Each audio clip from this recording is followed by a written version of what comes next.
नमस्कार दोस्तों, कैसे हैं आप? मैं हूं आपका दोस्त विशाल। इस वीडियो में स्वागत करता हूं आपका। रिसेंटली हमारे पार्लियामेंट के दोनों भी हाउसेस ने वक्फ बिल को पास कर दिया है और अभी न्यूज़ निकल कर सामने आ रही है कि इस बिल को चैलेंज किया गया है। तो इस वीडियो में हम जानने की कोशिश करते हैं क्या रेमेडीज अवेलेबल है फॉर अपोजिशन और क्या गवर्नमेंट के पास रेमेडीज है, सुप्रीम कोर्ट में क्या हो सकता है। इस वीडियो में जानने की कोशिश करते हैं। तो चलिए शुरू करते हैं। Waqf board a religious endowment under Islamic law, purpose है support religious, charitable and educational causes को। Manage under Waqf act 1995। Historical background अगर देखें तो introduce during Islamic rule in India. British era में many work properties lost or mismanaged, and then post independent legal reform recently 2025 में amend किया है। जैसे कि आप न्यूज़ में देख रहे हैं यहाँ पे inclusion of non Muslim in Waqf board. आपको पता ही है वक्फ बोर्ड बनाया गया था अर्लियर जो कानून था उसके तहत। कुछ भी डिस्प्यूट हो तो डायरेक्टली वक्फ बोर्ड में जाता था ये मैटर, और आफ्टर दैट वक्फ बोर्ड इसके ऊपर ऑर्डर करता था। तो गवर्नमेंट ने ये जो अमेंड किया है, ये जो लॉ, इसमें गवर्नमेंट का कहना है कि digitalization for transparency and protection. उनको कुछ रिकॉर्ड्स है वो डिजिटलाइज करने हैं। अ, उसमें जो करप्शन चल रहा है उसको बाहर लेके आना है। जो बेनामी प्रॉपर्टीज प्रॉपर्टीज है वो किसी भी प्रॉपर्टीज के ऊपर वक्फ बोर्ड का कब्जा हो रहा है, ये कंसर्न लेकर गवर्नमेंट ने इस एक्ट को अमेंड कर दिया है। Challenges in Waqf management, encroachment of Waqf properties, corruption with in Waqf board, political interference in administration.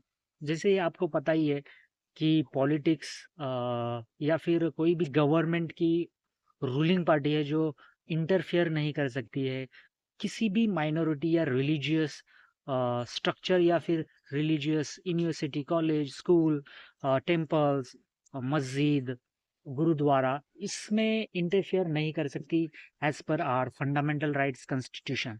का इम्पैक्ट क्या होगा? तो government control versus religious autonomy, legal battle expected है आने वाले दिनों में भी, बिकॉज असदुद्दीन ओवैसी तो ऑलरेडी कोर्ट में चले गए हैं।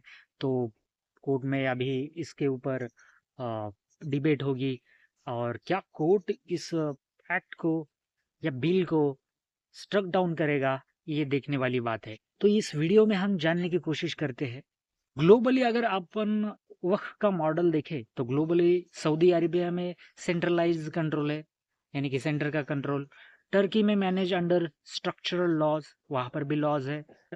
मलेशिया में भी गवर्नमेंट के अंडर ही कंट्रोल है, बस इंडिया में नहीं है।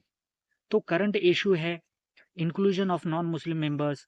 The bill proposed adding non-Muslim members to Waqf board to enhance diversity and transparency in the management of Waqf board. जैसे मैंने आपको कहा कि यहाँ पर ट्रांसपेरेंसी, करप्शन चल रहा है, करप्शन चल रहा है, इसके ऊपर ट्रांसपेरेंसी लाने के लिए और वक्फ के जो भी प्रॉपर्टी है वो डिजिटलाइजेशन करने के लिए कहा जा रहा है। इसमें अमित शाह ने ये भी कहा है कि वक्फ की कोई भी प्रॉपर्टी हो, वक्फ को अगर किसी को प्रॉपर्टी दान करनी हो तो वो सेल्फ अक्वायर प्रॉपर्टी होनी चाहिए, ना कि गवर्नमेंट प्रॉपर्टीज। और ऐसा देखा जा रहा है कि गवर्नमेंट प्रॉपर्टीज को अक्वायर किया जा रहा है अंडर दिस एक्ट।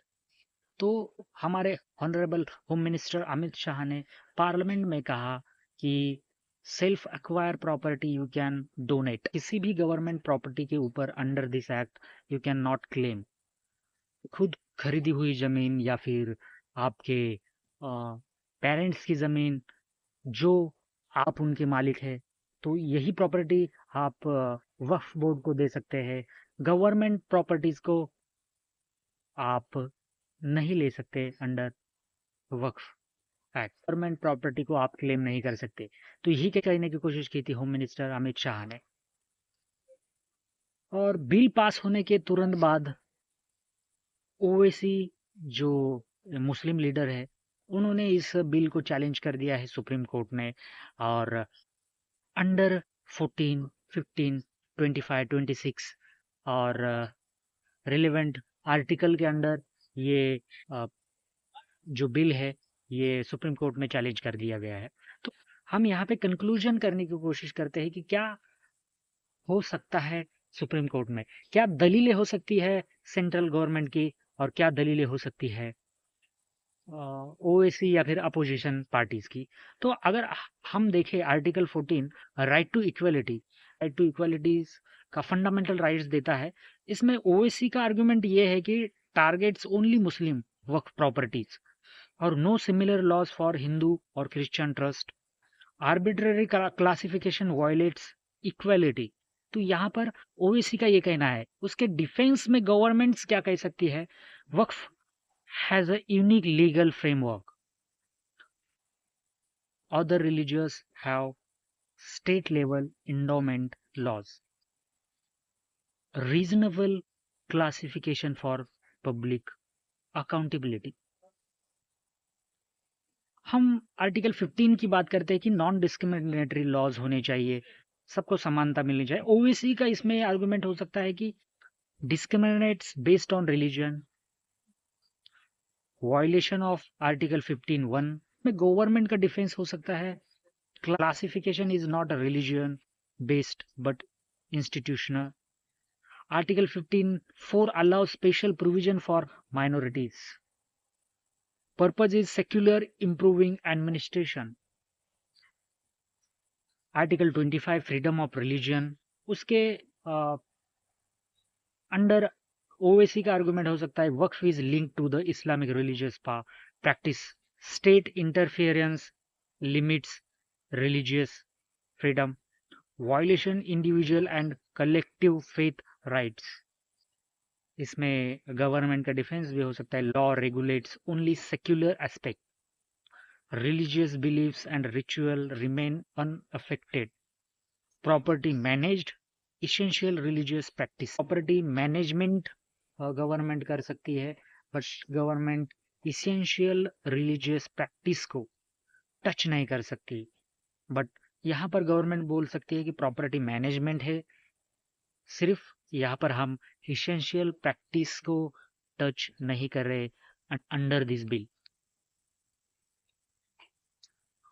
हम अगर आर्टिकल 26 रिलीजियस एटोनॉमी की बात करें तो ओवैसी का आर्गुमेंट्स है कि इसमें बिल कर्ब्स एटोनॉमी ऑफ वर्क boards, violation right to manage religious affairs and religious denomination rights compromised. इस बिल आने से ओवैसी का आर्गुमेंट ये हो सकता है। तो इसके ऊपर गवर्नमेंट का डिफेंस बन सकता है कि reform targets governance not faith. इसमें गवर्नमेंट का ओनली रिफॉर्म करने का टारगेट्स है, किसी भी फेथ को टारगेट करने का कोई भी मकसद नहीं है। इसमें board still run by Muslim, outside role are technical. इसमें बोर्ड का जो इसेंशियल पार्ट था वो वैसा ही रहेगा, बट बोर्ड के बाहर जो भी गतिविधियां होती है उसके ऊपर कंट्रोल रहेगा गवर्नमेंट का। सेक्युलरिज्म और बेसिक स्ट्रक्चर, अगर ये दलीलें दी जाती है, targets only Muslim institution undermining India secular fabric. Government का इसके ऊपर व्यू हो सकता है कि रेगुलेटाइज मिसयूज और bring transparency, similar oversight exist for other religious trust too. इसमें अगर बेसिक स्ट्रक्चर की बात किया जाए तो ये सब कुछ बेसिक स्ट्रक्चर को without infringing basic structure, government can defense in this matter in Supreme Court. Government इसमें अमेंड भी कर सकती है कॉन्स्टिट्यूशन को, और गवर्नमेंट किसी भी रिलीजियस एटोनॉमी के ऊपर गवर्नमेंट रूल बना सकती है विदाउट टचिंग इसेंशियल प्रैक्टिस। ऐसे ही केसेस आए थे पास में, तो सुप्रीम कोर्ट का इसके ऊपर क्या व्यू था, ये भी देखना बहुत ज़रूरी होगा इस कंडीशन में। तो Ismail Faruqui versus Union of India 1994 को एक केस गया था। The Supreme Court held that essential religious practices are protected under Article 25, but the state can regulate. State means central government. State means center or state government can regulate or acquire religious properties if the activity is secular and does not interfere with core beliefs. A mosque or any religious property is not essential to the practices, not essential practice of religion unless proven so. तो relevance अगर देखा जाए तो supports government's right to regulate waqf land and border under article 25, 26 and 300 A. तो इसमें यही कहा जाए कि आप गवर्नमेंट प्रॉपर्टी अक्वायर कर सकती है किसी भी रिलीजन के फेथ को किसी भी रिलीजन के फेथ को टच किए बगैर। TMA pi foundation versus state of Karnataka case था। ये स्कूल कॉलेजेस के माइनॉरिटी के स्कूल कॉलेजेस के रिलेटेड केस था। बट इस केस में भी सुप्रीम कोर्ट ने ये कहा, the court rule that well religious and minority institution have autonomy, the state can impose reasonable regulations, especially in secular or administrative matters. Autonomy under 26 is not absolute. और एक case देखते हैं, Shri Adi versus state. इस case में supreme court ने क्या कहा था, the court held that the appointment and administrative function related to the temple are not essential religious practices and can be regulated by the state. यहाँ पर भी क्लियर गवर्नमेंट के फेवर में ही सुप्रीम कोर्ट का व्यू था कि तो इसमें Waqf administration is similar religious ritual and stay protected but management can be regulated.